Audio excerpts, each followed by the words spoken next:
You know, we spend a staggering $6.3 trillion online every single year. It's this incredible global marketplace that's made everything so convenient. But just beneath that surface, there's a huge shadow economy of fraud, and it's evolving in ways that are going to surprise you. I'm willing to bet when you think of e-commerce fraud, you picture something like this. A person in a hoodie, hunched over a keyboard in some dark room, right? Just furiously stealing credit card numbers. That's the classic picture we all have in our heads from the movies. Well, that picture, it's completely out of date. Dangerously so. The biggest threats we're facing today are way more complex, they're more personal, and they're coming from places we've always been taught to trust.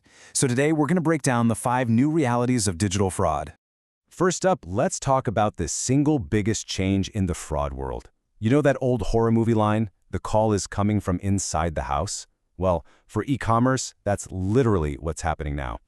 For the very first time, the #1 threat to online businesses is no longer that external hacker trying to break in. Nope, it's been totally overtaken by something called friendly fraud. And trust me, the name is pretty ironic.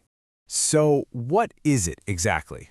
Well, friendly fraud happens when a real legitimate customer buys something, gets it delivered, and then calls their credit card company to say, "Hey, that charge wasn't me," just to get their money back. Basically, it's gaming the chargeback system. And believe me, this is not some tiny issue.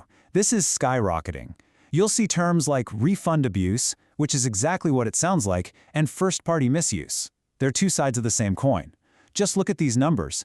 57% of merchants are seeing more refund abuse, and a massive 62% are dealing with rising first-party misuse. The takeaway is kind of shocking. The biggest threat is now a business's own customers.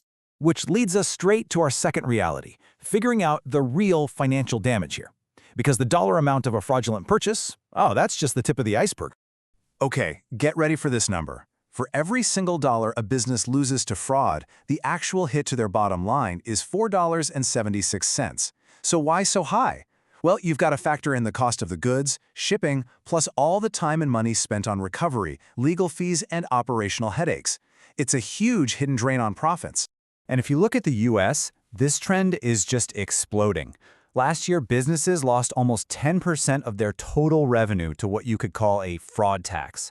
But what's truly mind-blowing is the jump. It surged 46% in just 1 year. This isn't just a little headache for businesses. For some, it's becoming a genuine threat to their survival. Okay, on to our third reality, and this is where things get, well, a little sci-fi, and honestly, pretty terrifying. We're now officially in an age where your own eyes and ears can be used against you.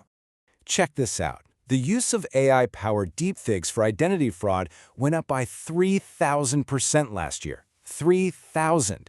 This tech, which can create scarily realistic video and audio clones of people, isn't some movie plot anymore. It's here, and it's being used as a weapon.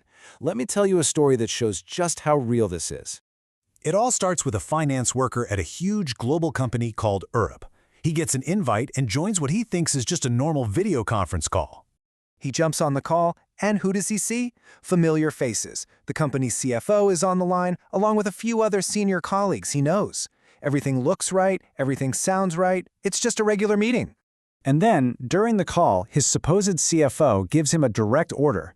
We need you to process an urgent and highly confidential transaction. Transfer $25 million. So trusting his eyes and his ears, the employee did it. He made the transfer. Only to find out the gut-wrenching truth later. Not a single person on that call was real.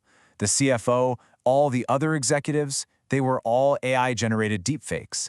That is the new face of a multi-million-dollar heist. So, if you literally can't trust what you see and hear anymore, who foots the bill when these scams work? That brings us to reality number 4, a huge tectonic shift in who's held responsible. For ages, especially here in the US, if you got scammed, it was pretty much your problem. But that's all starting to change, thanks to a new regulatory model that's rolling out in Europe, which is totally flipping the script on who is liable. And here's the really big deal. Under these new EU rules, the blame is shifting. Banks can actually be on the hook if they don't stop an impersonation scam. Even social media platforms could be held liable for hosting scammy ads. All of a sudden, it's not just on you anymore. The whole digital ecosystem has a responsibility to protect people. Okay, so threats are getting scarier, the rules are changing. Clearly, old-school passwords and security questions just aren't going to cut it. So, how do we actually fight back? Well, that takes us to our fifth and final reality, a whole new way of defending ourselves that goes beyond what you know or what you have. It's called behavioral biometrics. And the idea behind it is actually pretty simple but incredibly powerful. It's not about what you type, it's about how you type. It verifies your identity based on your unique digital body language, your own personal digital signature, you could say. This system is looking at all these tiny patterns that are almost impossible for anyone else to copy. Things like your personal typing rhythm, the way you move your mouse across the screen, the pressure and speed of your swipes on your phone, even the specific angle you usually hold your device. It's all unique to you. But the real magic trick here? Its superpower is something called continuous authentication. That means it's not just checking you at login, it's always running quietly in the background. So if a hacker somehow manages to sneak into your account while you're already logged in, the system notices that the behavior has changed, and bam, it can lock them out instantly. So why does all of this matter so much? What's the bottom line? Well, it all comes down to a single word: trust. This number says it all. 80% of people will just walk away from a brand forever after just one bad security experience. Suddenly, preventing fraud isn't just about saving money, it's about keeping your customers, period. And that leaves us with a really big, critical question for the future. In a world where technology is blurring the lines between what's real and what's fake, how on earth are we going to prove that we are who we say we are? It's becoming one of the most important challenges of our time.